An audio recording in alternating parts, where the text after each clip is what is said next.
एक सेकंड, जो बात आप सुन लो, खुल के बोलो जी, खुल के। भाटिया साहब कह रहे हैं, भाटिया साहब कुछ कहेंगे नुक्ताचीनी तो मेरी तरह आनी चाहिए। बात ईमानदारी की होनी चाहिए भाई साहब।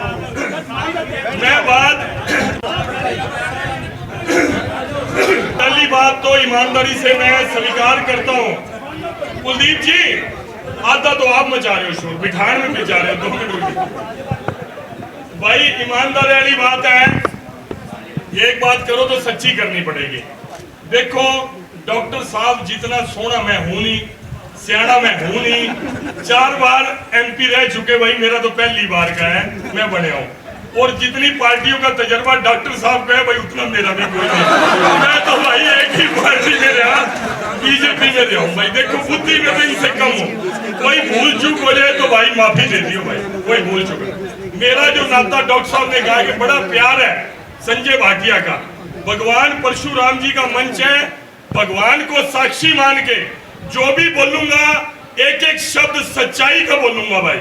बस सुनने का ध्यान रखियो, और डॉक्टर साहब से प्रार्थना कर दो बीच में न टोकियो, पूरी होड़ के बात करियो। फिर डॉक्टर साहब ने कहा भाई ये सादे आदमी है, इनने 10 लाख रुपए की लिफ्ट कह दी, मैं तो 25 की कहता। डॉक्टर साहब ये राज आ गया बीजेपी का, कांग्रेस के राज में तो लिफ्ट 25 की ला क्या करे थी, आवे 10 की थी। तो ये जो लिफ्ट है 10 की, मैं उसका उदाहरण देता हूँ। पानीपत 24 सेक्टर में अग्रवाल धर्मशाला है, मैंने उनको 11 लाख रुपए लिफ्ट के दिए, तो उन्होंने कह दिया नीचे जो निगम वालों ने जी 19 लाख की लिफ्ट है, तो 19 लाख का बना के बजट भेज दिया मेरे को। उन्होंने बताया, तो नाम भी बता सकता हूँ एमई का, जिसको एक्सिन को मैंने फोन करा, तो लिफ्ट का एक कोटेशन तो आ रही 10 की, तो मैंने पूरा टाइट करके उसको फोन कराया। मैं कहा भाई 19 की लिफ्ट तू कैसे चढ़ा देगा, जब आ तो कागजा में कंपनी तो 10 की दे रही, तू 19 का कैसे दे देगा। फिर वो सारा काम 10 में हो गया, चलो वो विषय नहीं है। डॉक्टर साहब आपने कहा कि लिफ्ट के पैसे मांगे, लो भाई मैं आज इस पवित्र मंच से घोषणा करता हूँ, सुन लो भाई, 11 लाख रुपए या 10 जो भी पहले दिए, सुन लो, ताली बजाए पहले पूरी तो सुन लो। जब तक जिंदा रहा, पहली बात करो, जब तक जिंदा रहा और जब तक सांसद रहा, 11 लाख रुपए हर साल मेरे से लिया।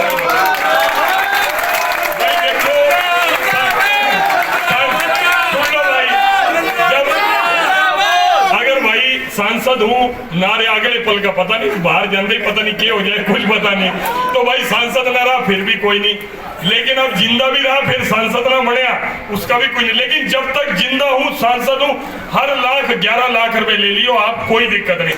लिफ्ट लगवाइयो, कमरे बनवाइयो, हार बनवाइयो, जो बन, और भी कोई लग जाए कसर रह जाए वो भी हमें नहीं सकते, ये भी कर देगा भाई, ये जिंदगी में नहीं सुना भाई। ये सांसद, भगवान आपको सांसद बनाता रहे, लेकिन सांसद ना भी हो तब भी आप मजबूत हो। तब नहीं, देखो बात सुनो भाई, मेरी बात सुन लो। देखो डॉक्टर साहब ने, और डॉक्टर साहब आजकल चौके छक्के मार रहे हैं, मेरी बात सुनो, यूं चौके छक्के कहीं भी चाल सके, जो बावड़े है ना उनके आगे चाल सके। संजय भाटिया जमीन का उठा कार्य करता है, आत्मा को भी समझता है, मन को भी समझता है। जहां तक मेरी सुन लो, जे वाली बात सुन लो, जे वाली बात सुन लो, ईमानदारी की बात है। जब से सांसद बनाऊं, ये भी मैं मंच तो परमात्मा का मान रहा हूं, मैं ईमानदारी की बात है, जितना मेरे पास स्टाफ है, ईमानदारी की बात है, उसको अपनी तनख्वाह में से पैसे देने भी मुश्किल पड़ रहे हैं। हाँ एक बात ईमानदारी से कह सकता हूँ, सारे जानते हैं भाई, अपनी खान को नहीं चलाऊं, 2 रुपए का दीवाल लिवाल किसी से नहीं हूं, ईमानदारी से अपना जिंदगी व्यतीत करता हूं। इसलिए जेब से तो मेरे को आप 11 लाख कह रहे हो, 1 लाख देने का भी मेरा सामर्थ्य नहीं है। मैं आपको ईमानदारी से कह रहा हूं, मैं झूठ नहीं बोल रहा। लेकिन सुभाष भाई मेरी जन्मपत्री जानता और सारा हल्का जानता है, आप बिल्कुल नेक नीति चलता है। अपोजिशन वाले जरूर कुछ क्या देते होंगे भाई, यूं तो चंचल राणा मुस्कुरा रहा है पीछे बैठा हुआ, ये अपोजिशन वाले कुछ बोल देंगे।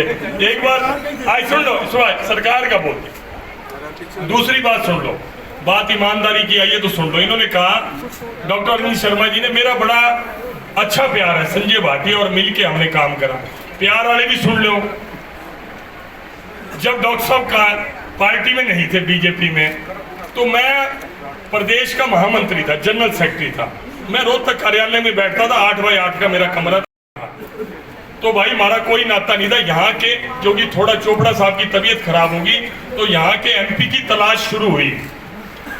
ये मेरे को याद नहीं, पवित्र मंच पे खड़ा हूं, डॉक्टर साहब ने मेरे को अप्रोच किया तो मैंने कहा मैं तो डॉक्टर साहब पहले ही सोच रहा था। ईमानदारी की ऑन रिकॉर्ड है भाई, लाइव चल रहा है, कोई झूठ हो एक शब्द डॉक्टर साहब सामने खड़े हैं, एक शब्द भी झूठ हो फांसी की सजा यहीं दे देना, मैं मना नहीं करूंगा भाई। मैंने इन्होंने संपर्क करा है, मैंने करा, मैं कहा डॉक्टर साहब अगर आप ईमानदारी की बात करो, मैं दिल से सोच रहा था कि मैं आपको यहाँ करनाल से चुनाव लड़ाया जाए, ये मेरे मन की बात है। मेरा तो कहीं नंबर भी नहीं, लैंड भी नहीं, ना मैंने कभी मांगी, ना मेरा कोई जिक्र, ना कुछ। तो डॉक्टर साहब ने अप्रोच करा, मैं कहा जी मैं बात करता हूँ, मैं परमात्मा को साक्षी मान के एक एक शब्द बोल रहा हूँ भाई। मैंने सीएम साहब से बात करी, मैंने कहा माननीय मुख्यमंत्री जी ऐसे ऐसे अगर हम डॉक्टर अरविंद शर्मा जी को करनाल से चुनाव लड़ा दे तो मेरे हिसाब से रिजल्ट बढ़िया आएगा, सीट बढ़िया तरीके से निकलेगी। तो मैंने सीएम साहब की उनकी हामी हुई, उन्होंने कहा देख लो संजय जी, अगर नहीं तो मैं जिंदगी में अपनी टिकट के लिए भी कभी नहीं गया दिल्ली के अंदर, ना एमएलए के लिए, ना कटी हो तब नहीं गया, मिली हो तब नहीं गया, एमपी वाला तो जिक्र भी नहीं था मेरा। तो मैंने सीएम साहब को बात करी, उन्होंने कहा ठीक है आप आगे बढ़ो, आप बात कर सकते हो। उसके बाद मैंने अपनी पार्टी में बात करी, हमारे प्रभारी थे डॉक्टर अनिल जैन जी, डॉक्टर साहब ने कहा कि चलो, मैं कहा आप एक बार मैं डॉक्टर अरविंद शर्मा जी को ले आता हूँ, आप मिल लो। मैं जिंदगी में अगर टिकट के मामले में किसी के लिए जाऊंगा तो पहली बार और आखिरी बार डॉक्टर अरविंद शर्मा जी के लिए गया, डॉक्टर अनिल जैन जी के पास गया। डॉक्टर अनिल जैन जी ने अपने घर के अंदर हमारे को लॉबी के अंदर बुला लिया, पहले हम बाहर बैठे थे, दोनों साथ में सामने हैं, कोई शब्द गलत हो। तो मैंने कहा जी मैं आया था डॉक्टर साहब के लिए और मेरी माननीय मुख्यमंत्री से भी बात हो गई है, अगर आप थोड़ी हरी झंडी दोगे तो आगे पार्टी में बात करोगे, कोशिश करते हैं अगर बात बन जाए तो, कोई कंडीशन नहीं है लेकिन आप इनको जोड़ते हैं। सारी बात होगी, उन्होंने कहा चलो ठीक है। अब अगली बात बताता हूं जो डॉक्टर साहब के सामने नहीं हुई, वो बताता हूं आपको। तो उन्होंने कहा ठीक है डॉक्टर साहब 5 मिनट बैठो आप, मैं संजय जी से बात करनी है। शायद याद होगा डॉक्टर साहब को, डॉक्टर साहब बाहर आ गए, अंदर मैं आ गया। फिर मैं हर बात में बोल रहा हूँ, परमात्मा को साक्षी बोल रहा हूँ। मैंने कहा, और डॉक्टर अनिल जैन जी मेरे को कहने लगे, जो हमारी प्रभारी थे बीजेपी के, आज ओपन करो, आज उस चीज की कोई वैल्यू नहीं है इसलिए बोल रहा हूँ। मैंने कहा सुन तो ले भाई, सुन तो ले, भगवान परशुराम जी का ये फंक्शन है, आप इसका पॉलिटिक्स सुन तो लो, हाँ मेरी बात सुन, सच्चाई सुन लो। तस्वीरों में देख सकते हैं किस तरह से जो परशुराम जयंती है वहाँ पर आए हैं, बात करते नजर आ रहे हैं। तस्वीरें दूसरी लिफ्ट के पैसे आपसे 25 लाख रुपए इससे मांगे कि तुम्हारे पैसे 25 चलते हैं 5 पहुंचते हैं, 25 चलते हैं 5 पहुंचते हैं, इसलिए ये बिल्कुल बोलो भगवान परशुराम की, भगवान परशुराम की, बोलो भगवान परशुराम की।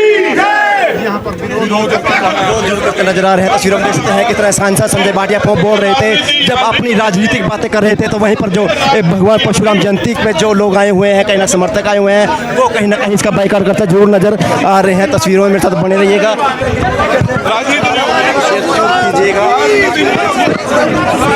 जो आपसी गर्मा गर्माई का माहौल जरूर है वो देखने को मिल रहा है। तस्वीरों में मेरे साथ बने रहिएगा, पल पल की अपडेट रहेगी, खबर को भी साथ लाइक और शेयर जरूर कीजिएगा। एक आपसी जो माहौल है वो गर्मी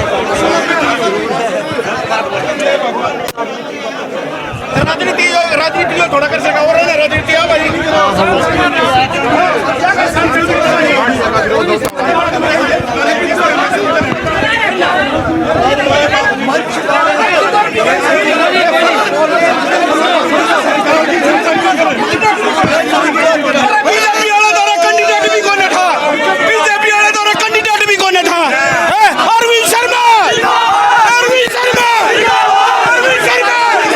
अरविंद शर्मा जिंदाबाद के नारे गूंजते नजर आ रहे हैं। भगवान परशुराम जयंती के उपलक्ष्य में यहाँ पर पहुंचे थे। राजनीति नहीं चल लगी भाई,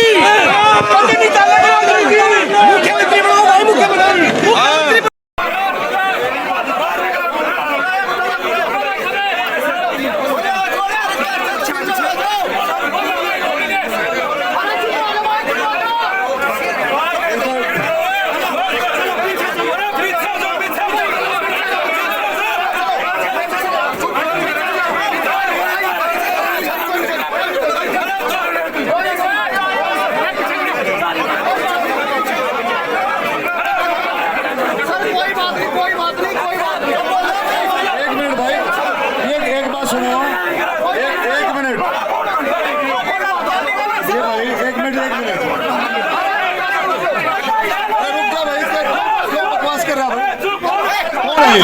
कौन है?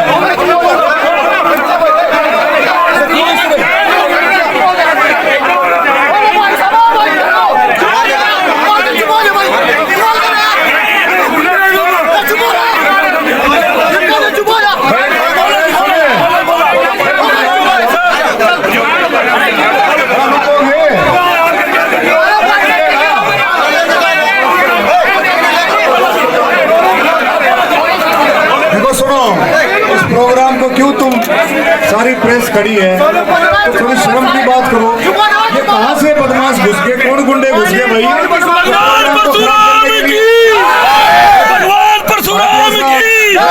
भाटिया साहब जो बात बता रहे थे, वो बता रहे थे कि डॉक्टर अरविंद का मेरा इतना प्यार है कि मैंने डॉक्टर अरविंद शर्मा के लिए टिकट मांगी, लेकिन पार्टी ने, मैं बता दूं एक सेकंड, जो बात आपके सामने नहीं हुई मैं वही बताने लगा था भाई ने। तो छोटे वाक्यों में सुन लो भाई, मेरी बात सुनो।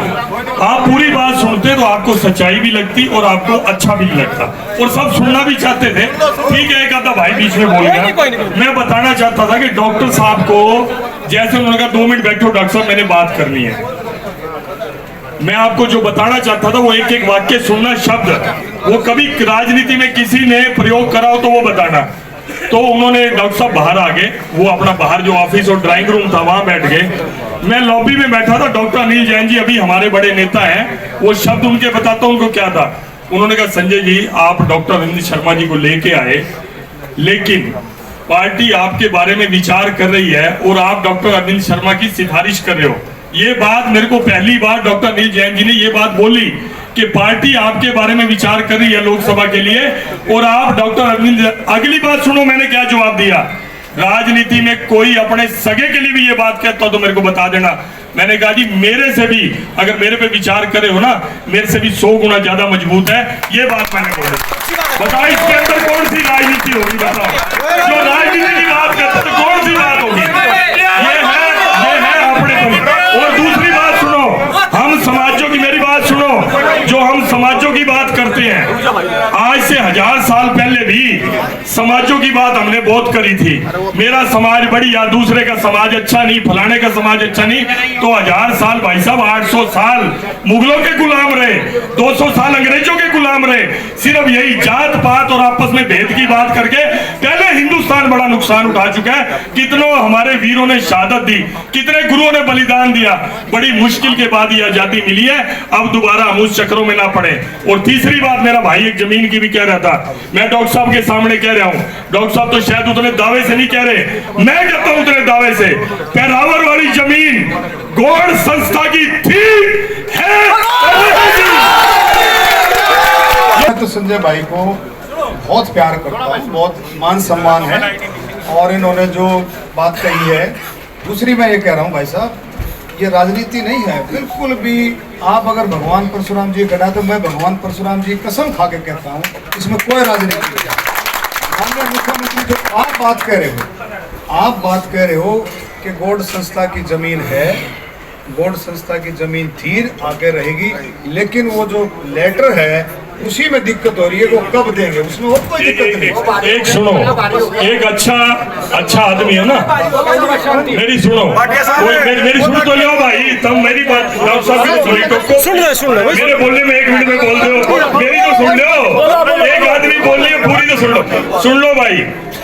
अगर गौड़ संस्था को जगह ना मिली, जो ये कहते कि नहीं मिलेगी ये झूठी है, मेरे निकलते संजय भाटिया की भी 4 बात उल्टी यूं ऐसे कह गया। ले भाई, अगर गौड़ संस्था को जगह ना मिले, संजय भाटिया जिंदगी भर के लिए राजनीति छोड़ देगा। कोई गर्मा गर्मी नहीं थी, वो भाव थे, हमने अपने रखे, उन्होंने अपने रखे। बीच में से समाज का कोई एक आदमी उठ के, वो भी अपने भाई हैं। मैं तो किसी चीज़ का, आपने देखा मैं आनंद में रहा हूँ। अपने मन की बात थी, जो सच्ची बात थी, मैंने वो रखने का प्रयास किया। कोई गर्मा गर्मी नहीं, कोई कुछ नहीं भाई साहब। सर आपके हाथ से माइक ले लिया गया और दोनों कोई बात, कोई समर्थक बैठ गए। कोई मेरा तो सुनो भाई साहब, मैं तो संस्था में आ रहा हूँ। आपने देखा होगा मिड्डा जी, आप अब दोनों के समर्थक बना दो या एक के बना दो, मुझे तो कोई नहीं पता। मेरे तो दोनों ही मेरे, सुन लो भाई, दोनों सारे साथी अपने थे, मत विभेद हो गया। आपने मिड्डा जी मेरे साथ कब समर्थक देखे हैं? मैं तो गाड़ी में अकेला घूमता हूँ, आप तो हमेशा देखते हो। आपने कोई नहीं, मैं तो इस ब्राह्मण सभा में अकेला ही आया हूँ। बातों ही बातों में सर दोनों एक दूसरे को गलत ना कोई गलत, किसी ने गलत नहीं बताया। किसी ने किसी को गलत नहीं बताया। मेरा पूरा भाषण आपने लाइव रखा है, उसको लाइव चलाओ। आपने भी कहा कि कांग्रेस अरे सुनो मेरे आप मेरे कहते थे, आप बयान सुनो, कहते थे, मैंने सुनो, जो 25 जब लिफ्ट 10 लाख की आती है, जब लेने वाले मालिक कह रहे हैं 10 लाख की कोटेशन है, तो 25 की लिफ्ट कैसे होगी? उनका भाव कुछ और 25 का कहने का था। मैंने पानीपत का एग्जाम्पल और अग्रवाल सभा का नाम लेके, लिफ्ट का नाम लेके भी कहा है कि 19 लाख का उन्होंने बनाया। मैं कहा जब लिफ्ट 10 की है तो 19 का बिल क्यों बनेगा? तो अपना साहब ना, वो उनका अपना भाव है, लेकिन सबने कह दिया, खुद डॉक्टर साहब ने कहा इसमें कोई राजनीति की बात नहीं थी। परशुराम जयंती पर ये राजनीति की बात ना है। कोई राजनीति, देखो मिड्डा जी आपका भी नजरिया अपना है, आपको इसमें राजनीति लग रही है। जोर दे करके मैं सरकार से प्रार्थना भी, और मैं गुस्से में भी हूँ इस बात से कि अभी जल्दी से जल्दी उसको दे करके, और अब एक और मांग हमने बढ़ा दी है कि भाई आप इसके साथ साथ उसमें प्लान करके, जो मैंने स्टेज पर भी कहा है, वहाँ पर स्कूल बनेगा, कॉलेज बनेगा, हॉस्पिटल बनेगा, मंदिर बनेगा, जो भी प्लानिंग है उस प्लानिंग को लेकर के सरकार अब उसको कंस्ट्रक्शन भी सरकार करेगी, ये हमारी मांग है। अगला स्टैंड लोगों, हम तो सेवक हैं भाई, लोगों की सेवा कर रहे हैं, और सेवा के जरिए से ही चौथी बार सांसद हैं। पार्टी की नीतियों को लेकर सर मतभेद चल रहा है। नहीं, यहाँ पार्टी की नीतियों को लेकर मतभेद चल रहा है। पार्टी से कोई मतभेद नहीं है, व्यवस्था से मतभेद है, पार्टी से कोई मतभेद नहीं है। भारतीय जनता पार्टी, मैंने कहा मोदी जी की ज़रूरत है, कम से कम 50 साल और भारतीय जनता पार्टी की लगातार ज़रूरत है। बहुत सारे काम ऐसे हैं जो भारतीय जनता पार्टी कर सकती है केंद्र में, मोदी जी के नेतृत्व में, और किसी के बस की बात नहीं। शर्मा जी, हरियाणा का चेहरा बदलने की जरूरत है। आप बीजेपी के सांसद हैं, लगता है कि वो मामला जो रोहतक जमीन का है निपटना चाहिए आपस में, इस तरह से एक दूसरे पर आरोप प्रत्यारोप, एक दूसरे को चोर बताना, आरोप क्या एक दूसरे को गलत बताना, चोर बताना तो गलत है। नहीं, ऐसा एक दूसरे गलत, और आगे एक दूसरे को गलत बताया, जैसे उन्होंने भी बताया कि आप कांग्रेस में थे, 25 लाख रुपए आपके समय में चलते थे लिफ्ट के, आप लेते होंगे, ऐसी बात उन्होंने। नहीं, ऐसा यार, ऐसा थोड़ी आप उन्होंने ये थोड़ी कहा आप लेते, ऐसी बातें क्यों कर रहे हो यार? तो इतना मत घुमाओ भाई, ऐसी बात थोड़ी की उन्होंने। अरविंद जी, उन्होंने पार्टी की बात करी, बीजेपी की पार्टी की अगर कोई बात कर, बीजेपी सरकार की कोई बात करता है तो हमारा मतलब थोड़ी है। सरकार की बात करी, सरकार की बात करी उन्होंने।